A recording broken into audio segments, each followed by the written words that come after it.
నమస్తే. Welcome to Abhinav Bharat morning edition. నేను సుమబాల. ఈరోజు తెలంగాణలో వచ్చిన 2 పేపర్లలోని ముఖ్యాంశాలు గనక మనం గమనించినట్లయితే, నమస్తే తెలంగాణలో చిహ్నంపై పీచే మూడ్ అని చెప్పేసి అధికారిక చిహ్నం మార్పులపై తెలంగాణ వాదుల నిరసన, వివిధ వర్గాల నుంచి వ్యతిరేకత, నిర్ణయాన్ని వాయిదా వేసిన కాంగ్రెస్ సర్కార్, అసెంబ్లీలో చర్చించాకే తుది రూపు అని రేవంత్ చెప్పింది. వీళ్ళు బ్యానర్ ఐటమ్గా వేశారు.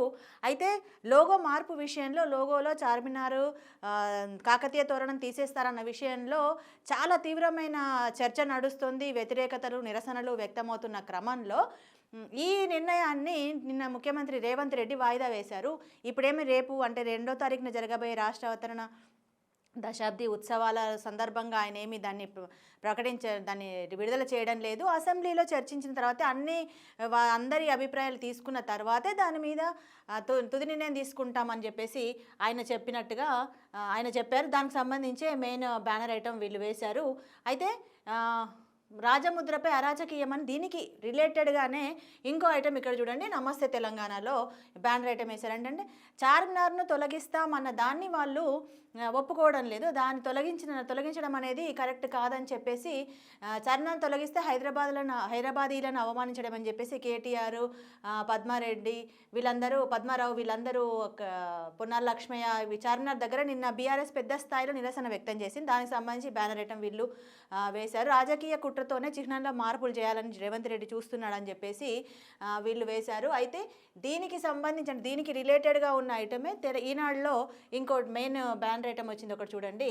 రాష్ట్ర గీతంగా జయ జయ హే తెలంగాణ. నిన్న పూర్తిగా రాష్ట్ర గీతాన్ని అందరూ ఆమోదం తెలిపారు. అది రేపు 2వ తారీఖున జరిగే దశాబ్ది ఉత్సవాల్లో దాన్ని రిలీజ్ చేయనున్నారు. యథాతథంగా ఆమోదించిన ప్రభుత్వం 2న జాతికి అంకితం చేస్తాం ముఖ్యమంత్రి రేవంత్ రెడ్డి వెల్లడని చెప్పి పెట్టారంటే, జాతీయ గీతం అంటే ఇప్పటి వరకు చిహ్నంపై ఎంత గొడవ జరుగుతుందో అంతకంటే ఎక్కువ గొడవ జయ జయ హే తెలంగాణ గీతం మీద జరుగుతున్న సంగతి రాష్ట్రంలో అందరికీ తెలిసిన విషయమే. అందశ్రీ రాసిన గీతానికి కీరవాణి సంగీతం అందించడం అనే దగ్గర చాలామంది తెలంగాణ వాదులు, ఉద్యమకారులు తీవ్ర స్థాయిలో నిరసన తెలుపుతుంటే, ఇంకో కొంతమంది ఏమో కావాలని బీఆర్ఎస్ సానుభూతి పరులు, బీఆర్ఎస్ వాళ్ళు మాత్రమే దీన్ని ఎక్కువ చేస్తున్నారని చెప్పేసి మరోవైపు మొత్తానికి ఈ గొడవలు ఏవి ఎట్లున్నా కూడా జయ జయ హే తెలంగాణ గీతం పూర్తి స్థాయిలో ఆమోదం పొందింది. జూన్ 2వ తారీఖు విడుదల కాబోతుంది. ఒకవేళ ఇది కనుక విడుదలైనా కూడా దాన్ని ఒకవేళ బాగుంటేనే ఎవరైనా వాడుకుంటారు, ఎవరైనా పాడతారు, లేదంటే పాతదాన్నే వాడతారు. అది ప్రజలు ఆమోదించాల్సిన విషయం. ఇంకోటి ఏంటంటే, ఈ గీతం 2.5 నిమిషాలు నిడివితో ఒకటి, 13.30 నిమిషాలతో ఇంకోటి 2 గీతాలను విడుదల చేస్తారని అంటున్నారు. సో కొంచెం చరణాల్లో ఏ మార్పులు చేయలేదు అంటున్నారు, కొంత ఉన్నాయంటున్నారు. దానికి పూర్తి పాట వస్తే కానీ, అంటే ఆల్రెడీ నిన్న చరణాలు కొన్ని బయటకు వచ్చినప్పటికీ కూడా పూర్తి పాట వస్తే కానీ దాని మీద విషయం మనకు అర్థం కాదు. ఇక అవతరణ వేడుకలకు సోనియా గాంధీ, ఇప్పటి వరకు తెలంగాణ ఇచ్చింది సోనియా గాంధీ అని చెప్తున్నప్పటికీ కూడా ఈ గత 10 ఏళ్లలో ఎప్పుడూ కూడా సోనియా గాంధీని రాష్ట్రానికి ఆహ్వానించడం కానీ, ఉత్సవాల సమయంలో ఆమెను కొంచెం గౌరవ సూచకంగా ఆమె కొంత ఇట్లాంటివి ఏవీ జరగలేదు. ఈ 10 ఏళ్ల తర్వాత కాంగ్రెస్ ప్రభుత్వం అధికారంలోకి వచ్చిన తర్వాత తెలంగాణ తల్లి అంటే సోనియా గాంధీ అన్నట్టుగా చూపించడం, అది ఆ ప్రొజెక్ట్ చేసే విధంగా కూడా ఇది జరుగుతుందనేది కొంత మేధావులు చెప్పే విశ్లేషణ. సో అట్లా సోనియా గాంధీ అవతరణ వేడుకలకు ఆవిడ వస్తున్నారు. అయితే ఈ ముఖ్యమంత్రి రేవంత్ రెడ్డి ఏంటంటే, ఈ వేడుకలకి సోనియా గాంధీ మిగతా అందరినీ కలుపుకుపోతున్నా, నాకు ఎవరితోటి అది లేదన్న దాంతో అన్ని పార్టీల నేతలకు ఆహ్వానాలు పంపారు. దీంట్లో భాగంగానే ప్రధాన ప్రతిపక్షమైన బీఆర్ఎస్ అధినేత మాజీ ముఖ్యమంత్రి అయిన కేసీఆర్ కూడా ప్రత్యేక ఆహ్వానాన్ని పంపారు. కానీ కేసీఆర్ వస్తారా రారా అనేది మనం 2వ తారీఖు వరకు వేచి చూడాల్సిందే. ఇక జమ్మూ కాశ్మీర్లో ఘోర ప్రమాదం అని చెప్పేసి ఈనాడులో ఇంకో ఐటమ్ వేశారు. బస్సు లోయలో పడి 22 మంది దుర్మరణం, 57 మంది గాయాలు. బాధితులంతా హర్యానా, యూపీ యాత్రికులు. శివకోరిలోని గుహాలయానికి వెళ్తుండగా ఈ యాక్సిడెంట్ జరిగింది. సో ప్రకృతి వైపరీత్యాలు కానివ్వండి, ఇలాంటి రోడ్డు ప్రమాదాల వల్ల ఈ ఇటీవలి కాలంలో చాలామంది ప్రాణాలు కోల్పోతున్నారు. ఇక్కడ చూడండి, ఇక్కడ ఒకటి అద్భుతమైన ఫోటో ఒకటి వేశారు ఈనాడులో. అగ్నిపర్వతం గీసిన చిత్రం పాలపుంత కాదు అని చెప్పేసి అద్భుతంగా ఒకటి పిక్చర్ కనిపిస్తుంది. నిజంగా ప్రకృతిలో ఎంతో అద్భుతాలు ఉంటాయి, మనం చూసే కళ్ళు ఉండాలి. కానీ ప్రతిదీ ఒక చేతిరిగిన చిత్రకారుడు గీసిన చిత్రంలాగానే ఉంటుంది. ఇక మూగబోయిన మైకులు అని చెప్పేసి ప్రచారానికి తెరపడింది అన్నట్టుగా వీళ్ళు ఐటమ్ వేశారు. ఎన్నికల ప్రచారం తర్వాత మోదీ ధ్యానానికి వెళ్తారని ఇదివరకే చెప్పారు. అలాగే దానికోసం కన్యాకుమారిలోని భగవతి అమ్మన్ ఆలయంకి వెళ్ళి దర్శించుకున్న ఫోటో వేశారు. ప్రధాని హోదాను దిగజార్చారని మోదీపై మండిపడిన మాజీ ప్రధాని మన్మోహన్ సింగ్. ఎందుకు అంటే మొన్న ఒక ఇంటర్వ్యూలో ప్రధాని మోదీ గాంధీ మీద ఒక వివాదాస్పద వ్యాఖ్యలు చేశారు. జాతిపిత గాంధీజీ గురించి 1982లో అటెన్ బరో సినిమా తీసేదాకా అంత ప్రపంచానికి తెలియదు అని మాట్లాడారు. అసలు ఆ మాట మాట్లాడాల్సిన అవసరం లేదు. ఆయన కాంగ్రెస్ మీద తీవ్రస్థాయిలో విరుచుకుపడే క్రమంలో ఏం మాట్లాడుతున్నారో తెలియక ఇష్టం వచ్చినట్టు మాట్లాడడం వల్ల ఆ చిక్కుల్లో పడింది కూడా ఆయన్నే. ఆ మాటలను మాట్లాడాల్సింది కాకుండే. కానీ ప్రధాని మన్మోహన్ సింగ్ కూడా దీని మీద స్పందించారంటే అది ఎంత స్థాయిలో ఆ వ్యాఖ్యను దుమారం రేపిందో అర్థం చేసుకోవచ్చు. ఆ తర్వాత క్షమాపణ కూడా చెప్పారు. కానీ క్షమాపణ చెప్తే చేతులు గాల కాకులు పట్టుకున్నట్టు అవుతుంది కదా. ఇక చూడండి, ఇక చిహ్నంపై జరిగిన రచ్చ గురించి ఫోటో కూడా ఇక్కడ వేశారు. ఏంటంటే కేటీఆర్, పద్మారావు వీళ్ళందరూ చార్మినార్ దగ్గరికి వెళ్ళి చేసిన నిరసనకు సంబంధించిన ఫోటో వేసి రాష్ట్ర చిహ్నం నుంచి చార్మినార్ కాకతీయ కళాతోరణం తొలగిస్తే ఊరుకోమని చెప్పేసి నిరసన చెప్పిన వార్తను ఈనాడు వేసింది మెయిన్ పేజీలో. ఇక ఇప్పుడు ఇంకోటి జరుగుతుంది తెలంగాణలో. ఏంటంటే విత్తనాల గురించి రైతులు విపరీతం అవస్థలు పడుతున్నారు, క్యూలు కడుతున్నారని చెప్పేసి బీఆర్ఎస్ బాగా ప్రాజెక్ట్ చేస్తుంది. దానికి సంబంధించి కొన్ని రకాల విత్తనాలపైనే మక్కువ, అందుకే అనూహ్యమైన డిమాండ్. ఎకరానికి 2 ప్యాకెట్లు చొప్పున విక్రయం, అన్ని రకాల విత్తనాలు కొనాలని మంత్రి తుమ్మల సూచన అని చెప్పేసి.